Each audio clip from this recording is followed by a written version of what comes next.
Hello my friend, welcome to my blog. সবাই কেমন আছো? আশা করি সবাই ভালো আছো। একটা কাজ হচ্ছে, আজকে রাত্রে কাজে আসছি। রাত এখন 10টা বাজে, ঠান্ডা পড়ছে, খুব খুব ঠান্ডা পড়ছে। ঠান্ডা মতো কাজে আসি। কাজটা হলো, আমরা সেন্টারিং কাজ করি। কাজটা হলো এখানে এটা এটা চেম্বার, পানির লাইন জলের লাইনের চেম্বার। এই চেম্বারটা বানাচ্ছি। এই চেম্বার বানাতে ঢালাই লাগবে। ঢালাই তোমরা দেখতে পাচ্ছ, এটা করে ঢালাই করব। ঢালাই করার জন্য কোম্পানি গাড়ি দিয়েছে তোমার।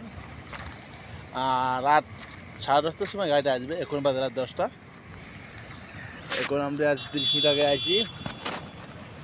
এখন গাড়িটা আসবে 10:30টার মধ্যে। তারপর আমরা ওখানে ঢালাই করব। তোমরা সাথে থাকো। Good night. সবাই ঘুমা পড়ছে। Good night, bye bye, tata.